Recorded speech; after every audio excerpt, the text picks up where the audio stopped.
નમસ્કાર વિદ્યાર્થી મિત્રો, લોજિકલ બ્રેન યુટ્યુબ ચેનલની અંદર હું ધરમ બિલડિયા આપ સર્વ વિદ્યાર્થી મિત્રોનું સ્વાગત કરું છું. મિત્રો આજે આપણે મિત્રો સંજ્ઞા વિશે જોઈશું. આપણે અગાઉ જે સંજ્ઞા વિશે બે લેક્ચર આપણે ઓલરેડી આપણી યુટ્યુબ ચેનલની અંદર અપલોડ કરી દીધા છે.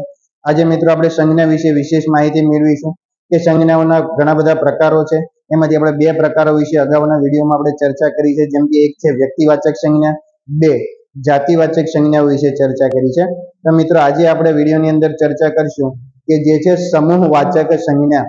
કે સંજ્ઞા છે એક નામપદ તો છે જ, પણ એ સમૂહની સાથે જોડાય. જ્યારે ઘણા બધા લોકોની સાથે જોડાય તો બધો સમૂહ ભેગો થાય, અને જ્યારે એવો કોઈ પદ સૂચવતું હોય તો આપણે એને શું કહીએ? સમૂહવાચક સંજ્ઞાઓ તરીકે ઓળખી શકીએ. તો મિત્રો ચાલો આજે આપણે આ વિડીયોની અંદર જોઈશું સમૂહવાચક સંજ્ઞાઓ કોને કહેવાય, એના ઉદાહરણો, પ્લસ આપણે જે ઉદાહરણો છે એ તમારે પણ અમુક 4-5 ઉદાહરણો છે એ તમારે જાતે પણ સોલ્વ કરવાના છે. ચાલો મિત્રો હવે આગળ આપણે જોઈએ સમૂહવાચક સંજ્ઞાઓ. મિત્રો કોઈ પણ વર્ગની વ્યક્તિઓ કે પદાર્થના સમૂહને દર્શાવે તે સમૂહવાચક સંજ્ઞા કહેવાય. શું કીધું અહીંયા? તો કે કોઈ પણ વર્ગ હોય, પણ દરેક વર્ગમાં વ્યક્તિઓ હોય કે પદાર્થ હોય, વસ્તુ પદાર્થ વ્યક્તિઓ કાંઈ પણ આવે, પણ એ સમૂહનો અર્થ જો દર્શાવતો હોય, ટૂંકમાં જ્યાં સમૂહ એવો અર્થ આવતો હોય, ટોળું આવતું હોય, લોકોને આપણે ટોળું શબ્દ પ્રયોગ કરીએ, ટોળું શું હોય? ઘણા બધા લોકોનો સમૂહ હોય, આપણે એને ટોળું કહેવાય. તો જો આવા શબ્દો જો સૂચવાતા હોય જે સમૂહ દર્શાવતા હોય, શું કીધું? જે તે શબ્દો છે એ શબ્દો જો સમૂહ દર્શાવે છે તો આપણે એને સમૂહવાચક સંજ્ઞાઓ તરીકે ઓળખી શકીએ. મિત્રો ચાલો આગળ જોઈએ. જેમ કે સૈન્ય, આપણે એમ કહીએ કે હિન્દુસ્તાન ભારતનું સૈન્ય હતું. આવું સૈન્ય એટલે ઘણા બધા લોકો ભેગા થઈને તે એક સૈન્ય બને. પછી છે પ્રજા. પ્રજા કહે એટલે એક વ્યક્તિની વાત ન થાય, ઘણા બધા હોય.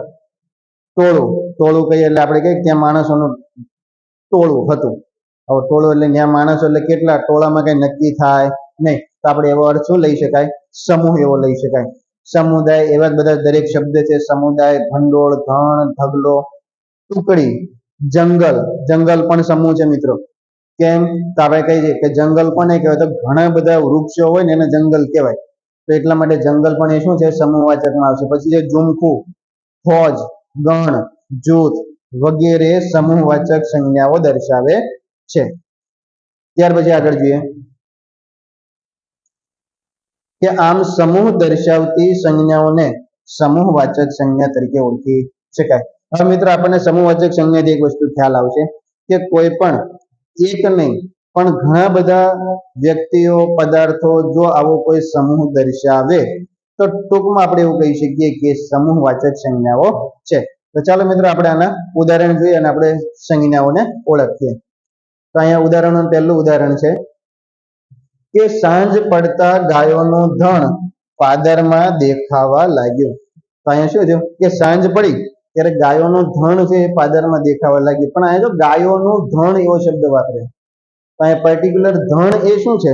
તો કે ગાયો છે અસંખ્ય હોય, જેની સંખ્યા થઈ શકે ને અસંખ્ય હોય એટલે આપણે એને શું કહીએ? ગાયોનો સમૂહ હોય તો આપણે એને કહીએ સમૂહવાચક. એટલે ધણ જે છે એ આપણે સમૂહવાચક સંજ્ઞાઓની અંદર આપણે ઉપયોગ કરી શકીએ. તો અહીંયા એવું થાય કે અહીંયા ધણ છે એ શું છે? સમૂહવાચક સંજ્ઞા છે. ચાલો આપણે મિત્રો બીજું ઉદાહરણ જોઈએ કે લોકોના ટોળામાં હર્ષનાદ થયો અને તાળીઓ પડવા લાગી. અહીંયા શું છે? લોકોના ટોળામાં, જો લોકોનું ટોળું કીધું એટલે ટોળું એટલે શું થાય? સમૂહ સૂચવે. કારણ કે ઘણી બધી વ્યક્તિઓનો સમૂહ એટલે આપણે એને કહીએ ટોળું. તો અહીં ખ્યાલ આવશે. ચાલો ત્રીજું ઉદાહરણ જોઈએ કે બાએ નાના મોટા નવા વસ્ત્રોનો ઢગલો કરી દીધો. હવે જો બાએ શું કર્યું? તો કે નવા જૂના બધા વસ્ત્રોનો શું કર્યો? એક જગ્યાએ ઢગલો કર્યો. ઢગલો. અહીંયા ઢગલો એટલે શું છે? કે ઘણા બધા વસ્ત્રોનો સમૂહ, આપણે એને કહીએ ઢગલો. તો અહીંયા થઈ જાય છે ઢગલો. એ શું છે? તો એ કઈ સંજ્ઞા થાય છે મિત્રો? તો આપણને ખ્યાલ છે કે સમૂહવાચક સંજ્ઞા. ચાલો ઉપરના ઉદાહરણોમાં ધણ, ટોળું, ઢગલો વગેરે પદો એ શું છે?